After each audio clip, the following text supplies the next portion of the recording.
old good news. We already have the cast of the Fantastic Four again. It's already the third reboot of the Fantastic family. Well, fourth if we count whatever this is. Or the fifth if we count this. These superheroes become one of the most popular groups of Marvel, rubbing shoulders with Spider-Man and the Avengers. But if they were so well known, why have they been so absent? Until now. Yep, another reboot. So one has to ask the obvious question, why has the cinema not given justice to the good reputation of this family? And today we will dive into all this in this video. Welcome to Dr. Real, where we'll find out what went wrong with the Fantastic Four. But before we dive further, if you're new to the channel, hit the subscribe button now so your feed stays up to date with related topics and films. Thanks! The 90s weren't the best decade for Marvel. Comics weren't selling so well.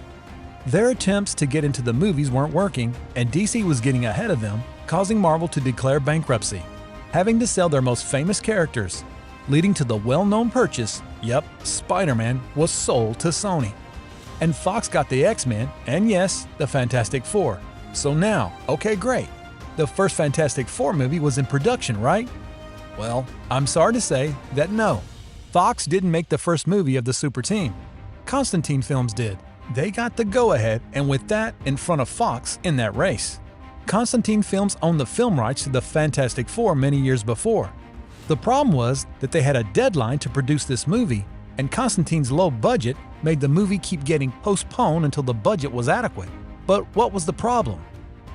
This movie was never given more money, so after waiting so long, they were left without the permission to make the movie. But for some reason, there was a producer who thought it was a great idea to continue with the production of this movie, and that Marvel, seeing that the movie was ready, would let them distribute it. Big mistake. Aside from Constantine, the movie was produced by Robert Corman, known for making low-budget productions, and indeed, the movie made sure you realized that it was very cheap work. And the worst of all, the entire team that worked on this movie was unaware of the fact that they were making a project out of contract, due to the producer's insistence on making the movie and keeping the rights. And after finishing the film, since there was no distribution budget, the same crew took money out of their own pockets for the mini marketing campaign. But unfortunately, they were distributing this film illegally. Fortunately, Marvel producer Avi Arad, who is currently the producer of the Sonyverse Spider-Man, found out that the film existed. That is, when he found out the film made by a low-budget production company based on one of his most famous characters was about to come out, he said, no fucking way. He bought all the existing negatives of the film and had them deleted, so that a film of that style would not harm the franchise. And that, guys, is how Marvel, once again, had the rights to the Fantastic Four, but only to sell them to Fox. But this time there was an expectation of making a big blockbuster with these characters. Unfortunately, it would take about 10 years for this installment to see the big screen. Why so long? Well, do you remember the development hells?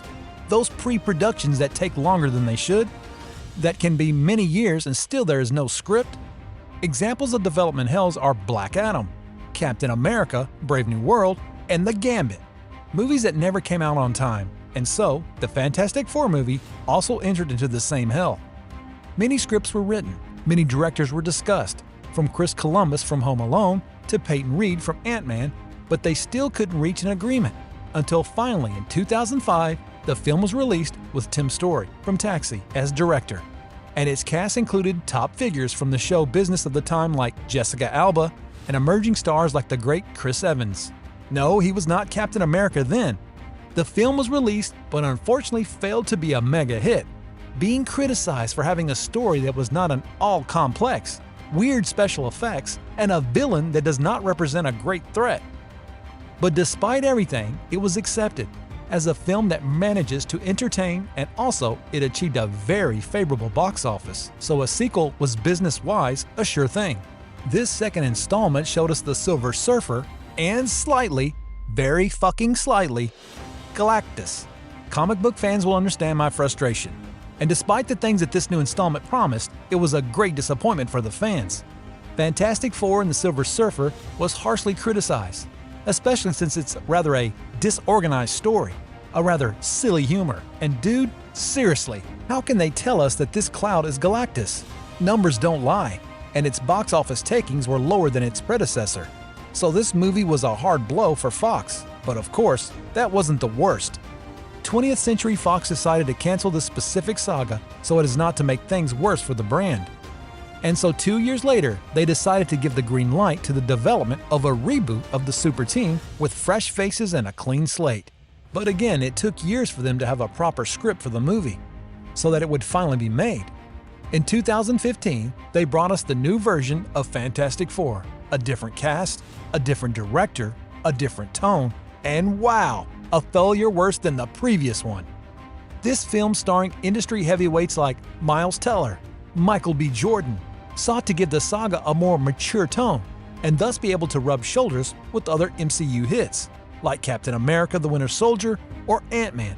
But it ended up becoming one of the most hated movies in the history of superheroes. Fantastic Four and the Silver Surfer set the bar very high, and yet this reboot managed to surpass it, collecting just $167 million of its $120 million budget. This film was a huge box office failure, a third strike for Reed Richards' Super Team. But what is the curse that haunts this franchise? Why have they had so many failures? Let's list all the mistakes that the three films have made. 1. The tone. One thing is to be funny and another thing is to be goofy.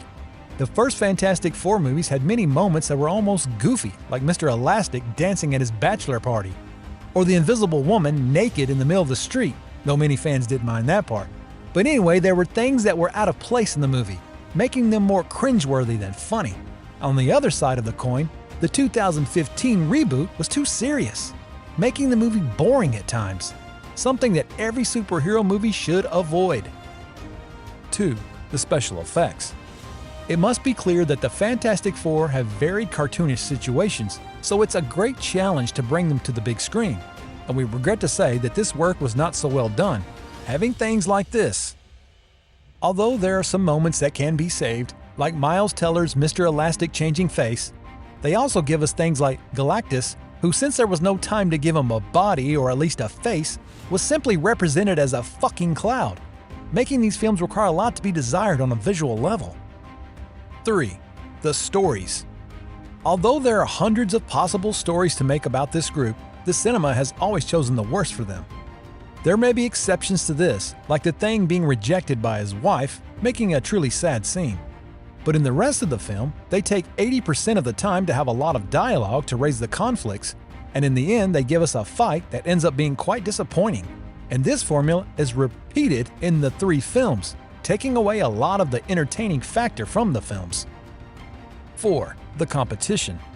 Beyond all the flaws that the films had, the fact that they were released at the same time as releases like Batman Begins, Spider-Man 3, or Avengers: Age of Ultron did not help them at all. It's like trying to sell ice cream on the streets in winter.